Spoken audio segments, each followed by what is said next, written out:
하나님 말씀은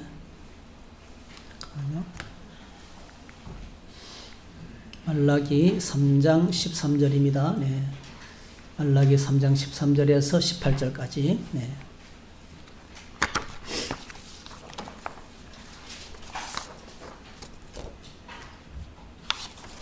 말라기 3장 13절에서 18절까지입니다.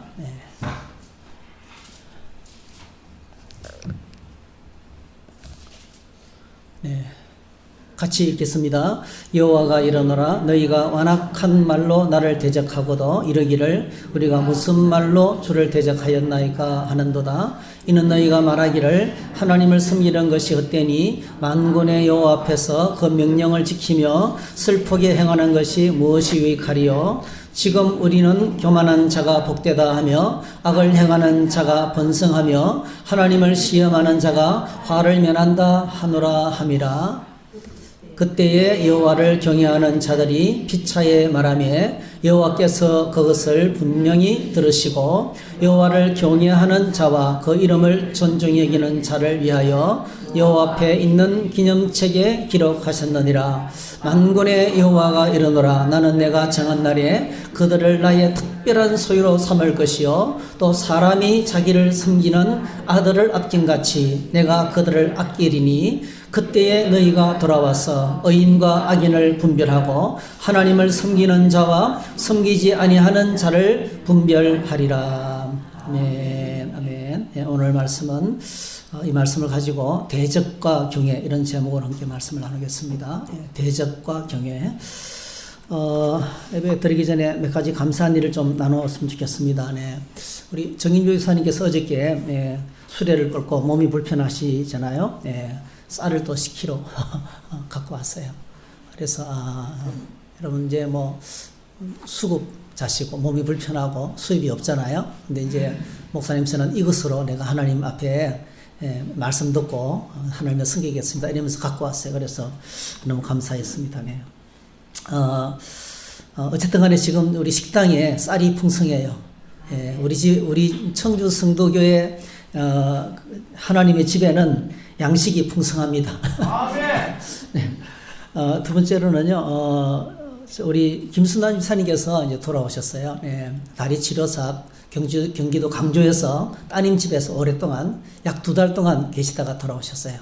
얼마나 기뻤는지 모르겠어요. 어떻게 저희들이 어제 저녁에 제외했거든요. 어제 저녁에. 그래서 아주 기쁘게 제외 시간을 가져서 감사합니다. 하나님께서 모든 통증을 또 깨끗하게 치료해 주시기를 기도합니다. 세 번째 감사는요. 여러분 오래전부터 들어서 알겠지만 우리 집에 큰 아들 자구가요. 우리 한결이 아민이 엄마가 암에 걸렸잖아요. 그죠? 그래서 3cm 상당히 큰 암이었어요. 근데 이제 계속 가정이 이제 독일에서 항암하고 그다음에 수술 날짜는 2월 20일 정해져 있고요. 항암하고 수술하고 그리고 방사선 치료 이렇게 일정이 잡혀 있어요. 근데 지금까지 항암을 끝냈거든요. 항암을 끝내고 이제 검사를 했는데 초음파 상에는 암이 하나도 없대요. 아멘. 완전히 다 사라졌어요. 근데 이제 이게 뭐 저는 정확하게 잘 모르는데 의학적으로는 불가능한 일이래요. 의학적으로는요, 양성 호르몬, 호르몬의 양성 타입이 무슨 말인지 모르겠어요. 근데 호르몬이 양성 타입에서는 이게 없어지는 게 이런 일이 없대요. 일어날 수 없는 일이라는 거예요. 근데 하여튼 중요한 거는 이제 우리 그 며느리가 얼마 전에요, 이런 일이 있기 전에 주님을 다시 깊이 만났어요. 아멘. 주님을 다시 혼자서 깊이 만나서 막 감격스러워서 저희 가족들과 이렇게 카톡을 주고받았거든요. 다시금 하나님께서 옛날에 부름받았던 소명을 다시 부름받고 하나님을 다시 깊이 만나는 시간을 가졌어요. 그래서 막 그냥 몸은 아프고 항암치료 계속 받으니까 힘이 없잖아요. 근데 아이들 밥을 해줄 힘은 있는 거죠. 그런데 그러면서도 막 기쁨이 넘치고 비전이 생기고 꿈을 보여주시고 뭔가 사명을 이제 느끼고 이런 이제 주님을 다시 깊이 만나는 그런 시간이 있었어요. 그래서 제가 하나님께서 하나님을 만나서 우리가 다음 주에 공부할 이제 말씀 볼 건데 정말 치료하는 강선을 비춰주시구나 그런 생각을 하게 되었어요. 너무너무 감사해요. 이런 일을 종종 보거든요. 예, 종종 봅니다. 하나님 정말 살아계시고 만나주시고 우리 인생의 문제를 해결해 주시는 걸 다시 한 번 더 경험하게 되어서 너무너무 감사합니다. 그리고 또 우리 김영희 집사님께서 이제 오늘 식사하는 식재료를 또 다 제공해 주셨어요. 새벽 2시부터 나가서 일하시는 분이잖아요. 뭐 이 강추위에 너무너무 고생을 많이 하시죠. 오늘 집안일 때문에 못 나오신 것 같은데요.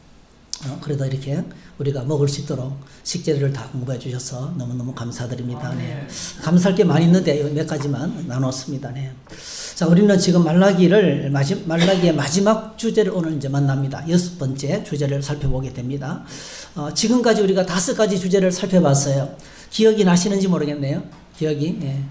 기억을 다시 한번 새롭게 한번 해보십시다. 제일 먼저 이제 하나님의 사랑에 관해서 하나님은 여전히 우리를 사랑하신다. 이 사실을 말했어요. 그러니까 하나님 내한테 뭐 사랑하신다고 하면서 해준 게 뭡니까? 이렇게. 여러분 자꾸 우리는 이 사랑을 눈에 보이는 뭐 물질적인 것으로 자꾸 생각하는 경향이 있어요. 여러분 누가복음 15장에 둘째 아들이 집을 나갔다가 돌아왔죠. 그러니까 막 상다리가 부러지게 송아지를 잡고 난리 났어요. 그러니까 들에서 일을 하다가 돌아오는 형이 이 소식을 듣고 어떻게 했습니까? 아니 나는 지금까지 고생했는데 염소 새끼 한 마리도 안 잡아주시더니 집안 가산을 탕진하고 돌아오는 아들을 위해서는 살찐 송아지를 잡았다고 아버지 너무하신 거 아니에요? 그때 아버지가 뭘 말합니까? 예, 내 것이 다 네 것이라는 거예요. 그죠? 그러니까 이 큰아들의 복은 뭡니까? 아버지와 함께 사는 것이 복이에요. 아버지와 함께 사는 것이 큰 복인데요. 이걸 못 느끼는 거예요. 자꾸 우리는 뭔가를 그냥 이렇게 눈에 띄는 뭔가를 이벤트를 해주는 걸 생각하는 것 같아요. 하나님께서 끄집어내신 대답이 뭡니까? 야곱과에서 이야기잖아요. 야곱과에서. 그죠? 여호와께서 말하시기를 에서는 야곱의 형이 아니냐? 그러나 내가 야곱을 사랑하였고 에서는 미워했다. 이 말은 무슨 말씀이냐면은 야곱과 에서가 태어나기 전부터 하나님께서 뭐죠? 부모가 장자를 사랑하는 것은 자연스러운 거예요. 아주 당연한 거예요. 근데 여러분 하나님께서 우리를 사랑하시는 것은요. 하나님의 주권과 하나님의 선택과 하나님의 의지라는 거예요. 여러분 하나님께서 주권적으로 하나님을 모르는 저와 여러분들을 선택하셨어요. 의지적으로 우리를 선택하시고 우리를 택하셨어요. 그래서 오늘 저와 여러분들이 예수 그리스도 안에서 이렇게 예배하고 믿음 생활하는 것 자체가 바로 뭐죠? 하나님의 사랑이에요. 하나님 뭘 해줘야 되는 게 아니고 이벤트가 일어나야 되는 게 아니고요. 그렇지 않습니다. 그렇죠? 그래서 야곱과에서 이야기를 통해서 내가 너희를 사랑한다는 말씀을 우리에게 말씀하셨어요. 이것이 제일 중요합니다. 여러분 주님 안에서 우리가 어떤 일을 만나든지 날 향한 하나님의 사랑을 의심치 않기를 축복합니다.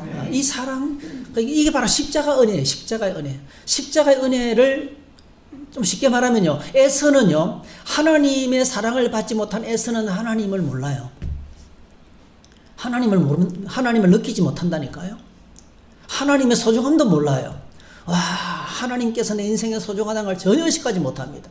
근데 여러분, 하나님의 선택을 받은 사람은요, 하나님의 사랑을 알아요. 하나님께서 우리를 얼마나 사랑하시는지 알게 되는 거예요. 그래서 이 사랑을 계속해서 알아가고 이 사랑 가운데 거하는 것이 신앙생활입니다, 여러분. 그럼 두 번째 주제는 뭐죠? 제사장들이 하나님을 멸시했죠. 그래서 하나님께서 그들을 향해서 레위의 언약을 이야기하면서 다시 경외하도록 하시는 말씀이에요. 자, 어떻게 제사장들이 하나님을 멸시했습니까? 내 이름을 멸시하는 제사장들아 나 만군의 여호와가 너희에게 이르기를 아들은 그 아버지를 종은 그 주인을 공경하나니 내가 아버지일진데 나를 공경함이 어디 있느냐 내가 주인일진데 나를 두려워함이 어디 있느냐 하나 너희는 이르기를 우리가 어떻게 주의 이름을 멸시하였나이까 하나이다. 그때 하나님께서 뭐라고 이야기하셨어요? 그들은요 더러운 떡을 드렸어요. 예, 매일같이 떡을 바꿔줘야 돼. 일주일마다 바꿔놔야 되거든요. 근데 그 떡을 제대로 안 바꿔놨어요. 하나님의 성전 안에. 그리고 저는 것과 병든 것을 드렸어요. 그러니까 온전하지 못한 제물을 드렸어요. 어차피 하나님 앞에 불태워 드릴 것. 그죠? 하나님께서 와서 잡수시지도 아니하시고 그냥 어차피 태워 드릴 것. 그래서 사실은요, 여러분 이스라엘 백성들이 양떼 11조를 드리거나 제물을 드릴 때요. 어떻게 드린다면요. 자세하게 가르쳐 주셨어요. 이제 양떼가 집에 들어오잖아요. 그러면 세는 거예요. 하나, 둘, 셋, 넷 지나가다가 딱 10번째. 딱 10번째 양이 있잖아요. 양을 그걸 하나님께 제물로 드리라는 거예요. 그런데 이 10번째 양이요. 제일 토실토실하고 내가 제일 아끼는 양이면 어떻게 될까요? 아이고 아까워라. 하나님께. 여러분 하나님을 사랑할 때는 아깝지 않아요. 근데 하나님을 사랑하는 믿음이 떨어지면요. 아까운 거예요. 아까운 거예요. 근데 보니까 9번째는 좀 비실비실해요. 이럴 때는 어떻게 하면 좋을까요, 여러분? 거꾸로 탁 지나가는데 9번째 너무 토실토실한 게 지나가고요. 완전 흠없는 게 지나가고요. 그 다음에 10번째가 정확하게 비실비실한 게 딱 걸렸어요. 아이고 땡 잡았네. 이렇게 하는 건 뭐죠? 믿음이 식은 거예요. 하나님을 사랑하는 마음이 식은 거예요. 근데 하나님을 진짜 경외하는 사람은 아이고 아깝다. 9번째를 드려야 되는데. 이럴 경우는 어떻게 해야 될까요, 여러분? 이럴 때는요, 하나님께서 뭐라고 말씀하시면, 네 마음이 이렇게 흔들리고 갈등이 생기면 2마리 다 바쳐라 했어요. 2마리 다 바쳐라 그랬어요. 그러니까 우리 마음에 그것 때문에 시험 들지 않도록 그렇게 바치라 그랬어요. 그러니까 최대한으로 온전한 걸 드리는 거죠. 그런데 이 제사장들은 뭐죠? 하나님께서 드려봤자 뭐 잡수시지도 않은데 뭐 이러면서 있잖아요. 어차피 태워드릴 건데 뭐 이러면서 이게 사람이 타협하기 시작하면 무서운 거예요. 그래서 말라기가 이를 통해 하나님께서 뭐라고 말씀하십니까? 너희들이 바치는 것을 총독에게 한번 갖다 줘봐라. 총독도 안 받는다는 거예요. 그죠? 내가 받겠냐는 거죠. 그러면서 그들의 그 엉망이 되어버린 예배를, 그러니까 여러분 성전을 짓고요. 주전 520년 정도에서 스룹바벨이 성전을 지었거든요. 근데 지금 말라기는 주전 430년이 100년이 흘렀어요. 성전을 짓고 100년이 지나면서 이렇게 무섭도록 그 성전의 감격과 포로를 생활을 마치고 돌아온 그 은혜의 감격도 다 사라지고요. 이렇게 엉망으로 되어버렸다는 거죠. 그래서 이 하나님께서 말라기를 통해서 이제 다시 오실 예수님을 바라보면서 마지막 메시지를 이렇게 정말 하나님을 사모하면서 목이 빠지도록 사모하면서 주님을 기다리면서 온전히 하신 주님을 기다리도록 이렇게 온전한 예배 회복을 위해서 이렇게 하는 게서 경고를 하신 것입니다. 그 다음에 세 번째로는 이들이 레위와 맺은 언약도 저버렸지만 혼인 언약도 저버렸죠. 이건 아주 깊은 관계가 있어요. 예수 믿는 것은 하나님과 혼인하는 거거든요. 그렇죠? 그래서 이 혼인 언약하고 레위와 맺은 언약하고는 굉장히 깊은 관계가 있어요. 우리는 다 하나님과 결혼한 사람이에요. 그렇죠? 그래서 우리가 예수님 다시 오실 때 그때 그 상황을 어떻게 묘사합니까? 신랑 대신 예수님과 이 땅에 있는 신부가 다시 혼인잔치 하는 걸로 비유하고 있지 않습니까? 그죠? 그러니까 이런 같이 결혼해서 연합해서 살아가는데 쉽지 않아요. 그죠? 굉장히 쉽지 않습니다. 상대방의 뜻을 헤아려야 되고 하나님의 뜻을 내가 깨달아야 되는데요. 이 이스라엘 백성들은 이미 타락해가지고 그냥 어떻게 하면 조금 잘 살 수 있을까 하는 그 생각에 사로잡혀가지고 젊어서 맞이아들이었던 그 아내들을 내쫓고 그리고 이방 신의 딸을 맞이해서 우상숭배를 시작하게 되었습니다. 그래서 가정이 엉망이었습니다. 여러분 정말 오늘 이 사역에서 말씀하시는 혼의 언약에 대해서 말씀하시는 것은요, 우리가 한번 같이 읽어봤으면 참 도움이 되겠습니다. 같이 한번 읽어보십시다. 시작. 너희는 이르기를 어찌 됨이니까 하는도다. 이는 내가 어려서 맞이한 아내 사이에 여호와께서 정인이 되시기 때문이라. 그는 내 짝이요 너와 서약한 아내로 돼 내가 그에게 거짓을 행하였도다. 그에게는 영이 충만하였으나 오직 하나를 만들지 아니하셨느냐? 어찌하여 하나만 만드셨느냐? 이는 경건한 자손을 얻고자 하심이라. 그러므로 내 심령을 삼가 지켜 어려서 맞이한 아내에게 거짓을 행하지 말지니라. 끝까지 가정을 지키라는 거죠. 세리요한의 아버지, 우리가 말씀 묵상 지금 하는데 세리요한의 그 아버지 어머니 사가랴와 엘리사벳 정말 훌륭하죠. 정말 훌륭하죠. 여러분 일부 다투제는 그들의 문화예요. 부인이 아이를 낳지 못하면 다른 아내를 맞이하는 것도 자연스러운 거예요. 그 문화에서는요. 근데 뭐죠? 세리요한의 아버지와 어머니는 사가랴와 엘리사벳은 제사장이고, 그죠? 제사장의 부인이지만은 끝까지 경건하게 믿음을 지켰어요. 그리고 뭐죠? 마침내 때가 되자 그의 기도가 응답되어서 하나님께서 아들을 주셨어요. 그 아들이 바로 뭐죠? 세리요한이에요. 그래서 참 훌륭하다. 정말 훌륭하다 하는 그런 생각을 하게 됐어요. 그래서 정말 우리가 아내를 여기서는 짝이다, 배필이다, 짝이라는 말이 배필이라는 뜻이거든요. 짝이라고 이야기하고요. 그리고 하나님께서 일부일처제가 정말 하나님께서 원하시는 그런 가정이시고, 이 가정을 통해서 경건한 믿음의 자손들이 일어나게 되고, 이 경건한 자손이 누굽니까? 장차 오실 예수님을 의미한다고 그렇게 말씀을 나누었습니다. 그래서 오늘 저와 여러분들이 주님을 기다리면서, 하나님의 구원을 기다리면서 경건하게 하나님을 섬기는 이런 천국 가정 이 되시기를 주의 이름으로 축복합니다. 그 다음에 네 번째 주제가요, 공의입니다. 공의. 예. 세상에 불의로 가득했어요. 그죠?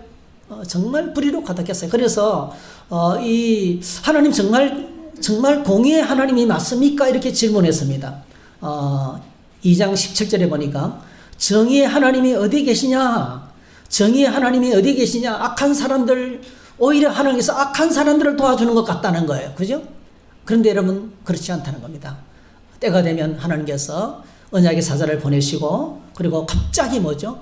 그들을 심판하실 것이라. 이렇게 하나님께서 반드시 심판하실 것을 이야기하시면서 메시아를 통해서, 예수 그리스도를 통해서 십자가의 공의를 이루시고 모든 죄를 십자가로 지불하시면서 하나님께서 공의를, 하늘의 공의를 이 땅에 이루어지게 하시겠다고 그렇게 약속을 하셨어요. 그리고 다섯 번째, 우리 지난 주일날 하나님께로 돌아가는 방법을 말씀해 주셨습니다. 그게 바로 뭐죠? 11조와 봉헌이다. 11조와 봉헌을 통해서 온전하게 하나님께 돌아갈 수 있다. 이 사실을 우리에게 알려주셨습니다. 자, 사실은 우리가 하나님을 향한 관계가 회복되면, 하나님을 향한 예배가 회복되면 하나님께 드리는 것은 저절로 되는 거예요. 하고 싶고 드리고 싶고 너무너무 감사하고 드릴 수 있는 것이 너무너무 감사하고 이렇게 됩니다. 그래서 오늘 저희들이 기쁨으로 하나님을 섬기는 하나님의 거룩한 백성이 되시기를 축복합니다. 자, 오늘 마지막 주제. 오늘 말씀은 상당히 좀 약간 예리한 부분이 있어요. 주제가 대적과 정의라는 건데요. 자, 말로 하나님을 대적하는 자가 있고 하나님을 경외하는 자가 있어요. 자, 말라기 3장 13절에 보니까 여호와가 이르노라 너희가 완악한 말로 나를 대적한다. 완악한 말로 나를 대적한다. 이렇게 하니까 우리가 무슨 말로 주를 대적했습니까? 이렇게 묻습니다. 자, 그때 14절에 이야기합니다. 이는 너희가 말하기를 하나님을 섬기는 것이 헛되니 만군의 여호와 앞에서 그 명령을 지키며 슬프게 행하는 것이 무엇이 유익하리요? 이렇게 했습니다.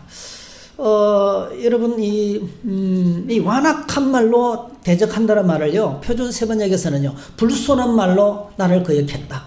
쉬운 성경에서는 거친 말로 나 주를 욕되게 했다. 이렇게 했어요. 그러니까, 하나님 믿어봤자 무슨 소용이 있나는 거예요. 뒷부분에는요, 14절은요, 우리가 하나님 말씀 지키려고 애를 쓰고 말이죠. 그리고 죄를 깨닫고 회개하는 거, 그거 무슨 소용이 있나는 거예요. 네. 무슨 유익이 있나는 거죠. 네. 신앙생활 그렇게 까다롭게 하고 힘들게 하고 열심히 할 필요가 뭐 있냐는 거예요. 예.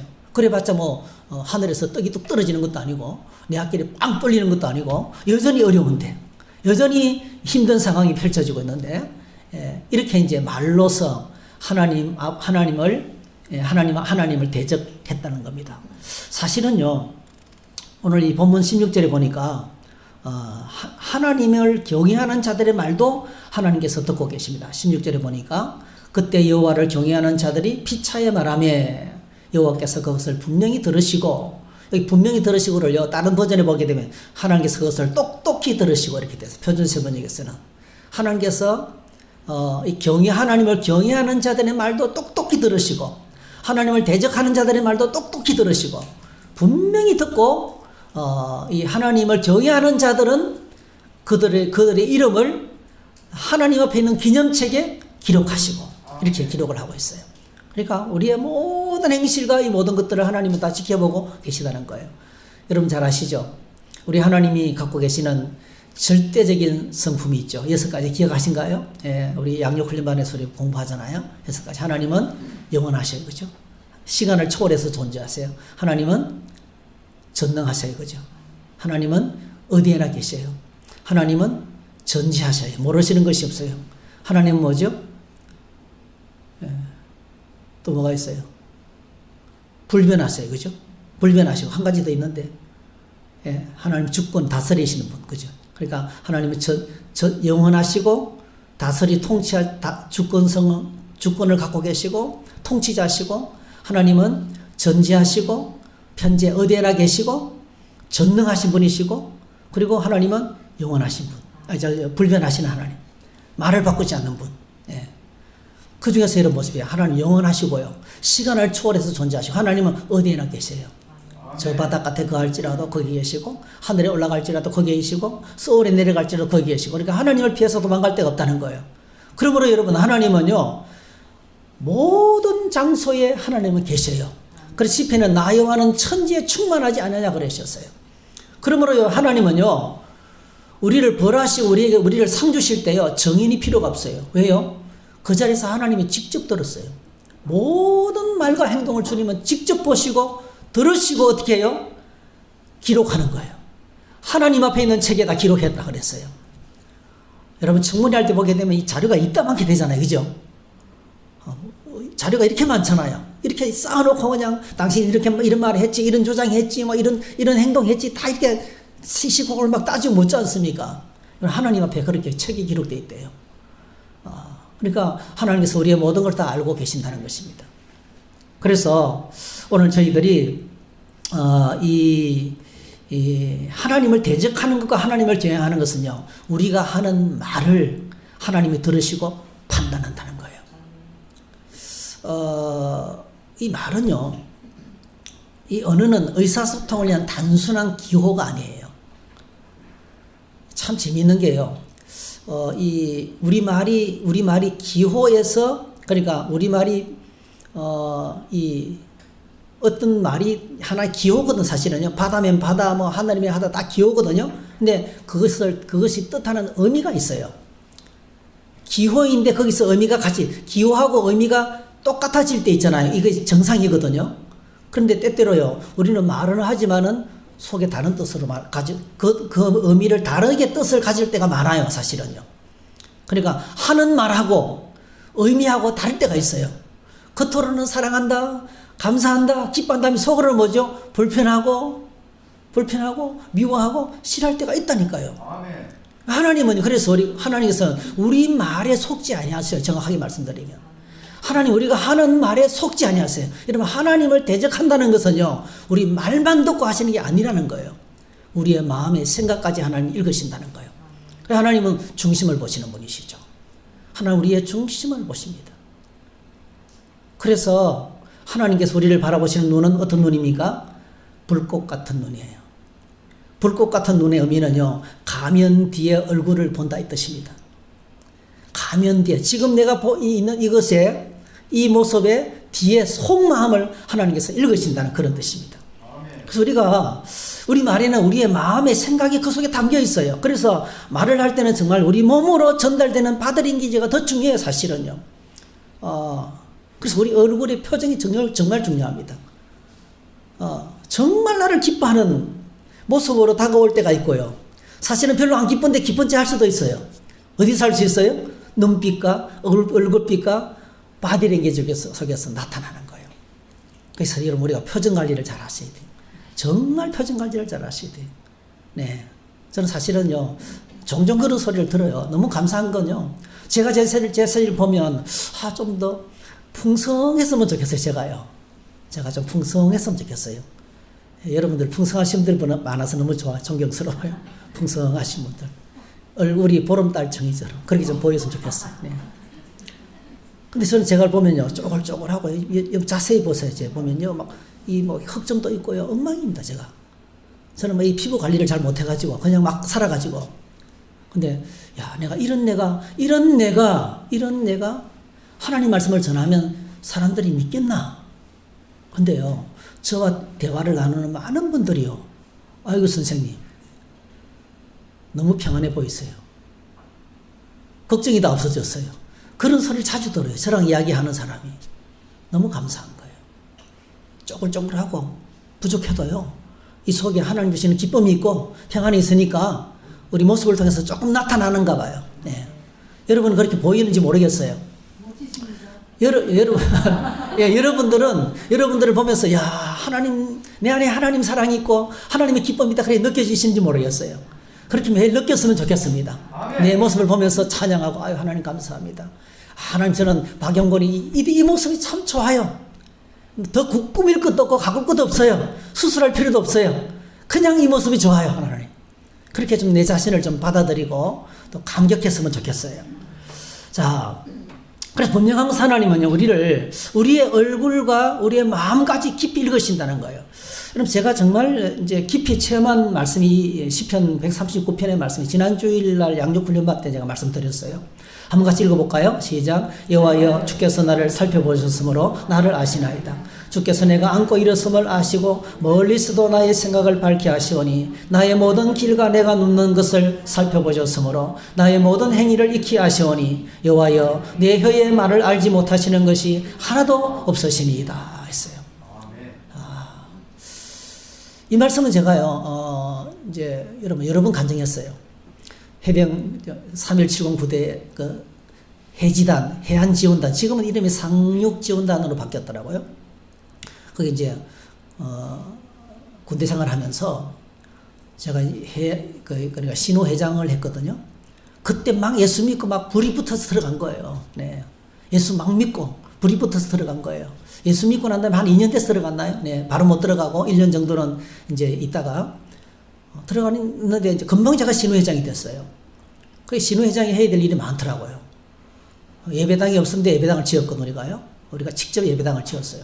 그리고 이제 세상에 예배당을 짓고 나면 일이 듣는 거예요. 매일같이 여러분 주중에 그 한밤중에 내가 일어나가지고 초소 방문했어요. 화부차를 끓였어. 결명자차를 볶아가지고 거기다 설탕을 집어넣고 우려가지고 있잖아요. 우려내가지고 뜨끈뜨끈하게 만들어가지고 그 추위에 벌벌 떠는 초소들을 돌아다니면서 이제 차를 이제 나눴어요. 그럼 그때 우리 신갈렙 선교사님이 그 당시에 이제 여러분 이랜드 초기 대표이사였잖아요.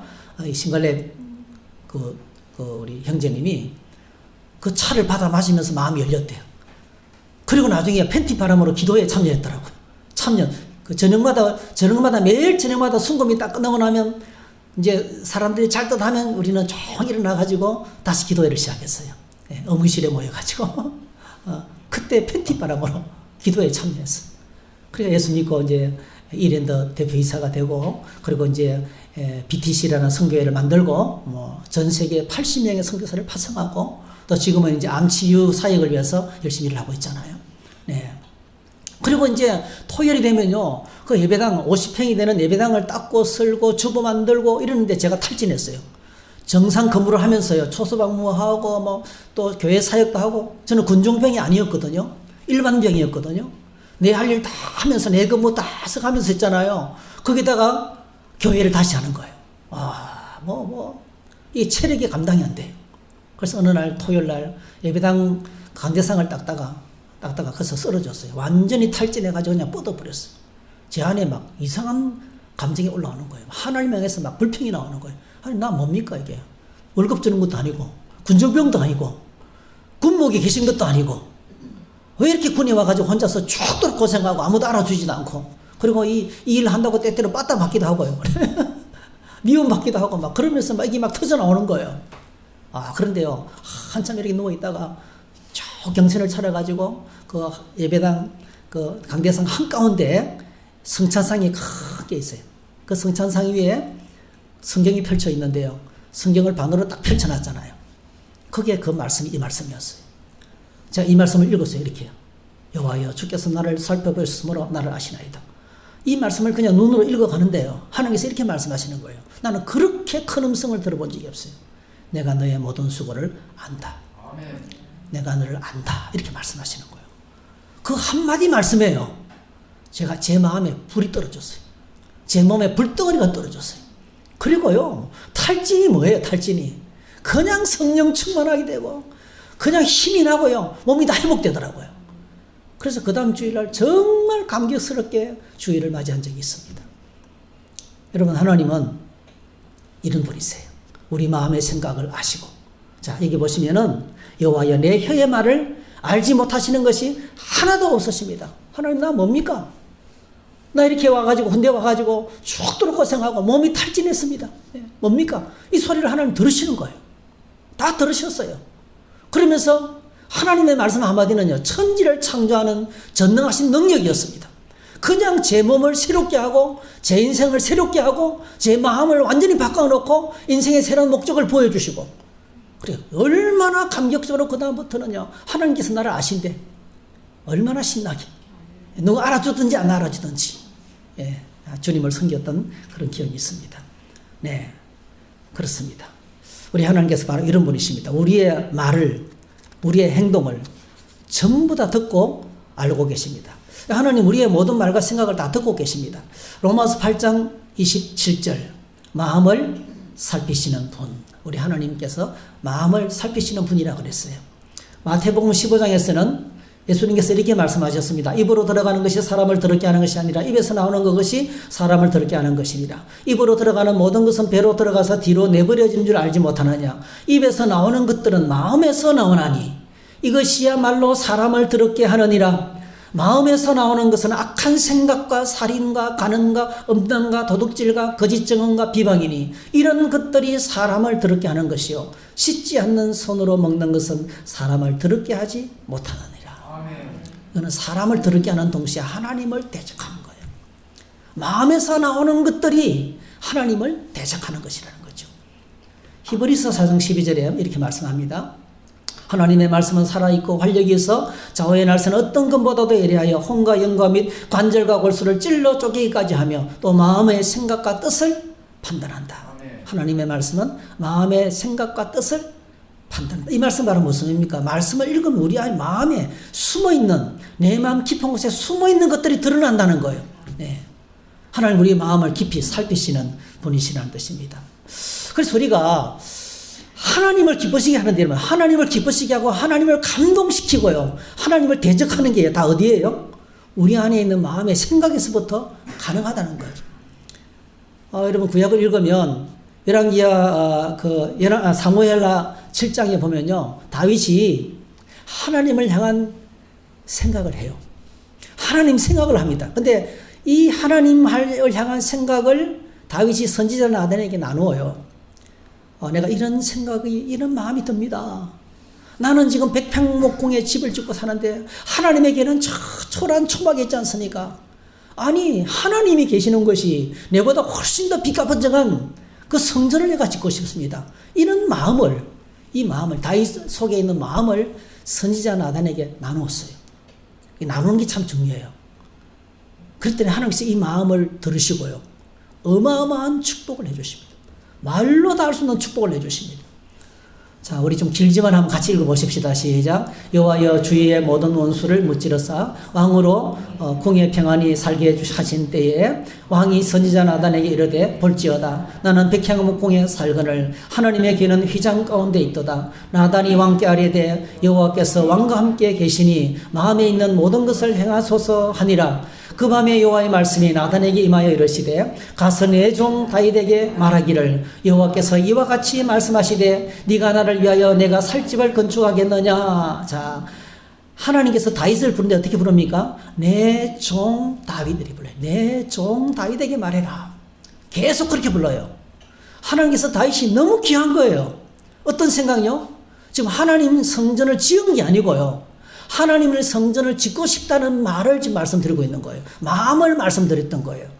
자, 6절 읽어보겠습니다. 시작. 내가 오늘 이스라엘 자손을 애굽에서 인도하여 내던 날부터 오늘까지 집에 살지 아니하고 장막과 성막 안에서 다녔나니 이스라엘 자손과 더불어 나뉘는 모든 곳에서 내가 내 백성 이스라엘을 먹이라고 명령한 이스라엘 어느 지파들 가운데 하나에게 내가 말하기를 너희가 어찌하여 나를 위하여 백향목집을 건축하지 아니하였느냐고 말하였느냐. 8절. 그러므로 이제 내 종 다윗에게 이와 같이 말하라. 만군의 여호와께서 이와 같이 말씀하시기를 내가 너를 목장 곧 양을 따르는 데에서 데려다가 내 백성 이스라엘의 주권자로 삼고 네가 가는 모든 곳에서 내가 너와 함께 있어 내 모든 원수를 내 앞에서 멸하였은즉 땅에서 위대한 자들의 이름같이 내 이름을 위대하게 만들어 주리라. 하나님이 첫 번째 하신 약속이 뭡니까? 내 이름을 위대하게 만들어 주리라.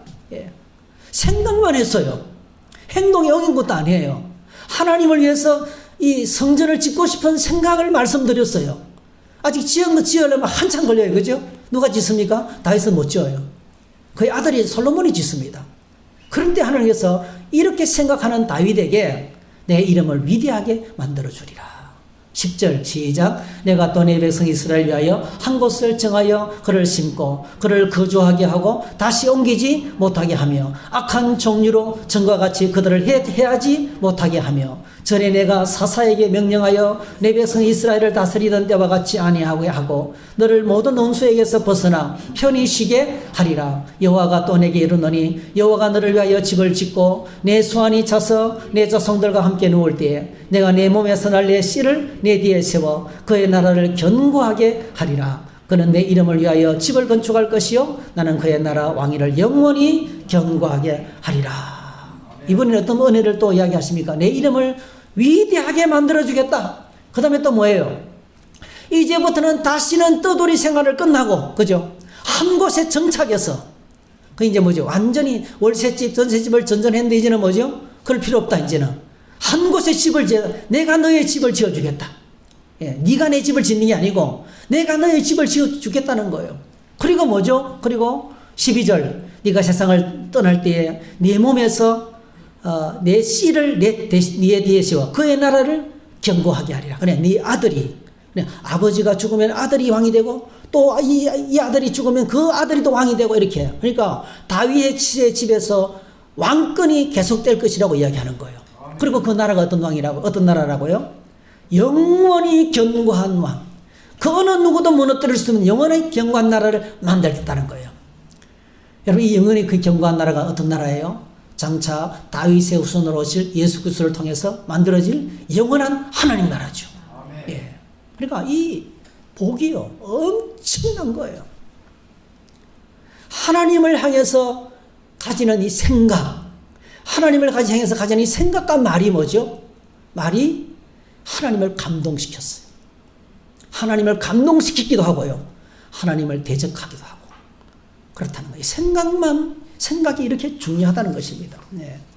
그래서 하나님께서 우리의 말과 생각을 들으시는데 오늘 자 본문 보십시오. 하나님을 대적하는 자들의 말을 들으십니다. 3장 14절 15절에서 하나님을 대적하는 자들의 말을 들으십니다. 자, 너희가 말하기를 하나님을 섬기는 것이 헛되다. 뭐 말씀대로 살려고 몸부림을 치고 회개하고 엎드려서 기도해봤자 뭔 소용이 있냐, 이렇게 하는 말. 이 말이 뭐죠? 하나님의 속을 뒤집어 놓는 거죠. 예. 이거 어디서부터 나왔어요?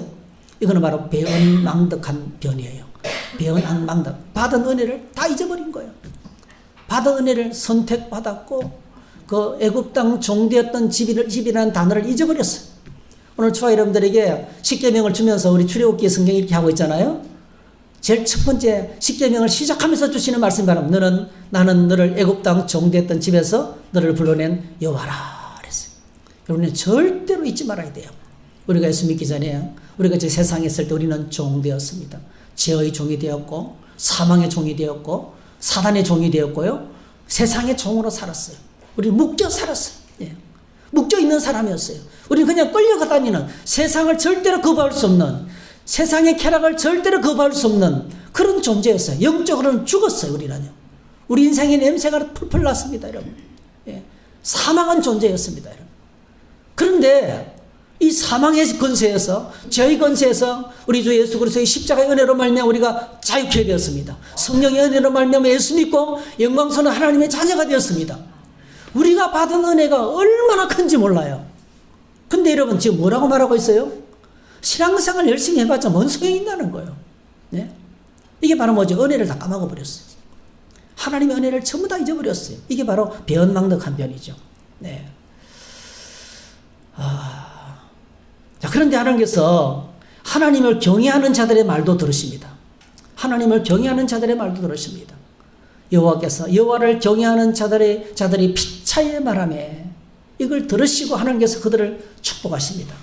자, 그때 여호와를 경외하는 자들이 피차에 말하매.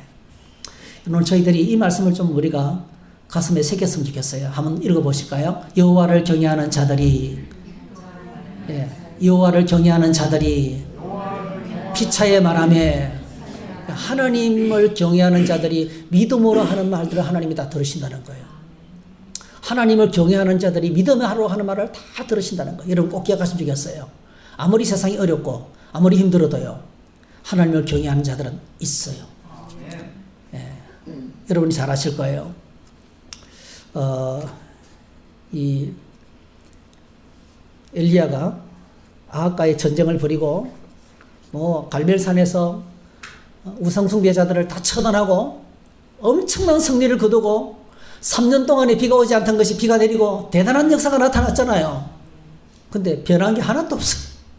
여전히 아합은 이세벨의 손에 놀아나고, 예. 모든 하나님의 선지자들은 다 붙잡혀가고, 네. 자기밖에 안 남은 것 같아요. 자기밖에. 그래가지고 하나님 나 선지자이지 못해 먹겠습니다. 이렇게 엄청난 역사가 나타나는데 아무도 안 바뀌어요. 이런 사람들이 잘 바뀝니까, 여러분? 안 바뀌어요. 네. 사람은 변하지 않는다는 게 사실은 또 진리입니다. 사실은. 네. 세상은 잘 안 바뀝니다, 여러분. 여전히 세상은 돈이 최고고 쾌락이 최고고 권력이 최고예요. 안 바뀝니다, 여러분. 세상은. 대한민국 쉽게 바뀔까요? 좀처럼 안 바뀝니다. 네. 자, 그러니까 낙심해가지고 광야에 가가지고요. 예. 저 따라오는 종을 놔두고 그냥 광야에 홀로 들어가가지고 로뎀나무 아래 있어요. 로뎀나무는 그냥 큰 숲이 아니고요. 그냥 감목 그늘이에요. 감목. 예. 그냥 요즘 우리식으로 말하면 뭐 진달래 개다리처럼 그런 꽃들 있잖아요. 그 그냥 제대로 그늘도 지지 않는 그 나무 밑에서 그냥 들어 누워 버렸어요. 네. 들어 누워 버렸습니다. 그때 하나님 찾아오셔가지고 숯불에 구운 떡과 그죠? 물병을 갖다 놓고 먹입니다. 그죠? 힘을 내어서 결국은 뭐죠? 하나님의 삶 호래까지 인도하는 거예요. 자, 그때 하나님께서 이 엘리야를 찾아오셔서 왔었을 때 엘리야가 하나님께 항변합니다. 그가 대답하되 내가 만군의 하나님 여호와께 열심히 유별해서오니 하나님 내가 내 인생 전부를 들여서 하나님을 섬겼는데 이는 이스라엘 자손이 주의 언약을 버리고 주의 제단을 헐며 칼로 주의 선자들을 죽였으며며 오직 나만 남았거늘 그들이 내 생명을 찾아 빼앗으려 하나이다 그랬어요.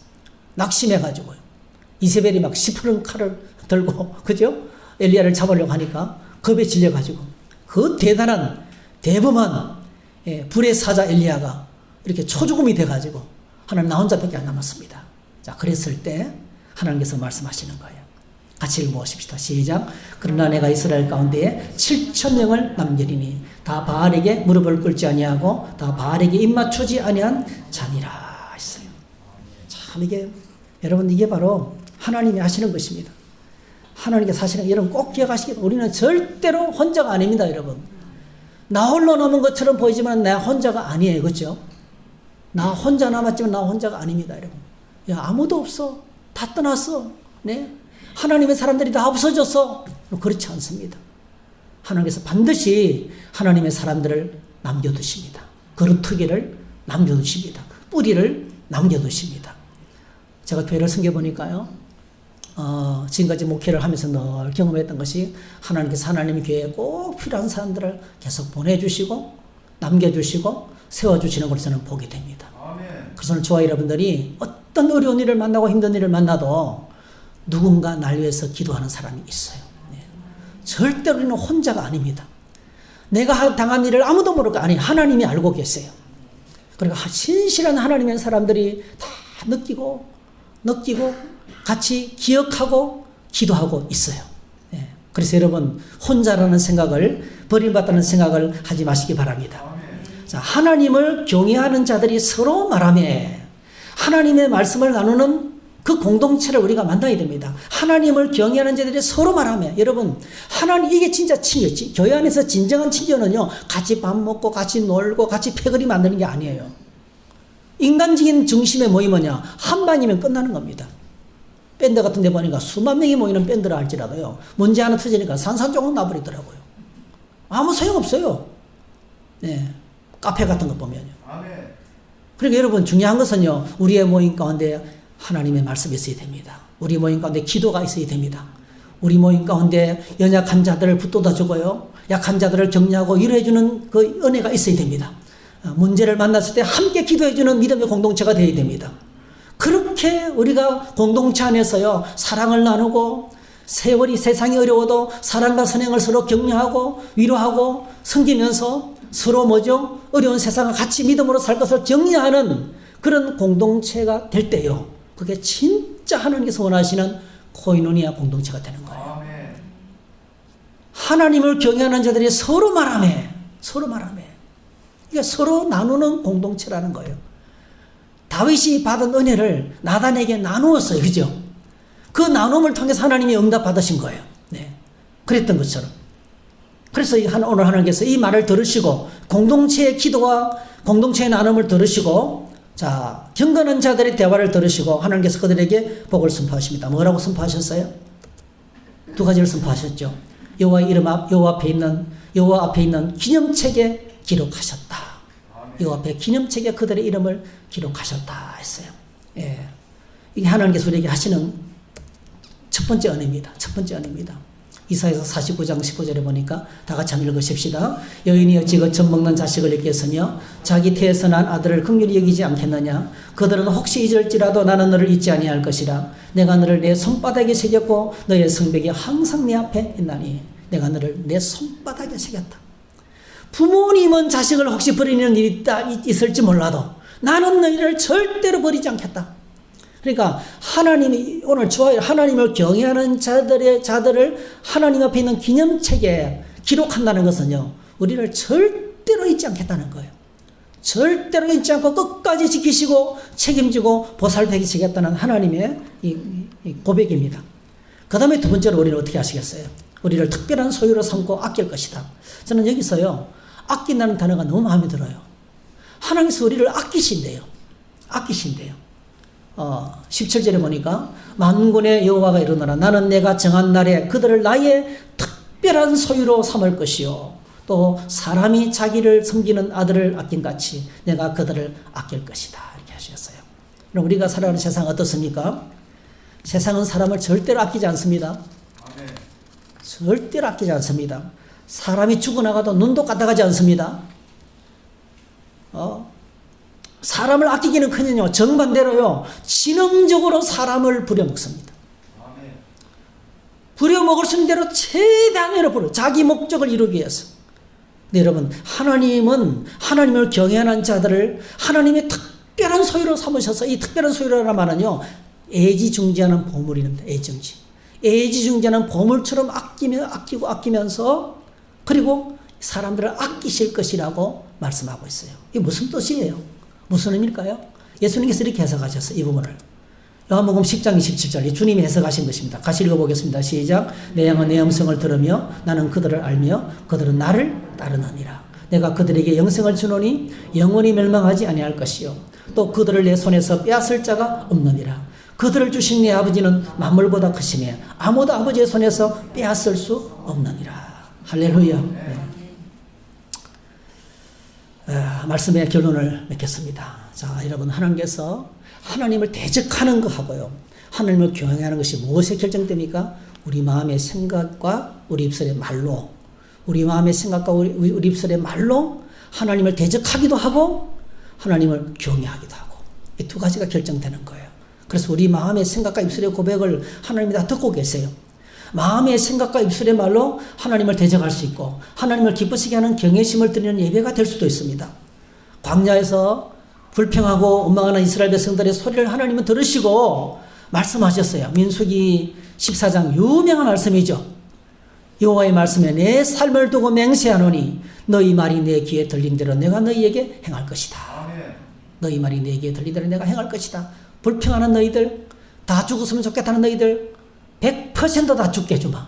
그러나 믿음의 말을 했던 여호수아와 갈렙은 내가 약속한 그 땅에 들어가게 될 것이다. 이렇게 말씀하신 거예요. 그러니까 우리의 모든 말을 하나님께서 들으신, 그래서 우리가 오늘 저와 여러분들이 계속 우리의 말을 좀 성찰하셔야 돼요. 우리의 말을 성찰하셔야 돼요. 내가 어떻게 말하고 있는지를 좀 성찰하셔야 돼요. 잠언 15장 28절 한번 읽어보겠습니다. 의인의 마음은 대답할 말을 깊이 생각하여도 악인의 입은 악을 쏟느니라 했어요. 그러니까 의인은 대답할 말을 깊이 생각한다는 거예요. 함부로 말하는 것이 얼마나 위험한지 모르죠. 그렇죠? 그래서 우리 언어를 내가 어떻게 지금 말하고 있는지를 자꾸 성찰하는 것이 필요하다는 것입니다. 잠언 23장 7절 시작. 대저 그 마음의 생각이 어떠하면 그 위인도 그러한즉 그가 내게 먹고 마시라 할지라도 그의 마음은 너와 함께하지 아니함이라. 앞부분이 중요하죠. 그 마음의 생각이 어떠하면 그 위인도 그러한. 그러니까 내가 누군지, 내가 어떤 사람인지 뭐가 결정됩니까? 내 마음의 생각에 따라서 결정이 되는 거예요. 내 마음의 생각이 어떠한가에 따라서 내가 어떤 사람이 되는 거예요. 따뜻한 사람, 내 마음의 생각이 따뜻해요. 너그러운 사람, 내 마음의 생각이 너그러운 거예요. 쪼잔한 사람, 내 마음의 생각이 쪼잔하다는 거예요. 네? 예? 그래서 오늘 저희들이 내 마음의 생각이 어떤지 그게 납니다, 여러분. 그게 나를 결정해요. 그러니까 자꾸 내 마음의 생각을 들여다봐야 돼요. 내 마음의 생각을 들여봐. 여러분 마음 속에 하나님의 말씀과 은혜로 충만하기를 축복합니다. 예, 우리 안에 하나님의 기쁨이 가득하기를 바랍니다. 아멘. 그게 납니다. 그게 나. 나는 기쁨의 사람이야. 나는 축복의 사람이야. 나는 내가 가는 곳마다 나는 제사장이야. 이렇게. 그 내 마음에 무엇으로 채우느냐에 따라서 내가 결정된다는 거예요. 내가 결정. 그래서 시인이 이렇게 기도합니다. 이게 우리의 기도가 되어야 될 줄 믿습니다. 자, 시편 19편 14절 시작. 나의 반석이시여 나의 구속자이신 여호와여 내 입의 말과 마음의 묵상이 주님 앞에 연락되기를 원하나이다. 나의 입술의 모든 말과 네.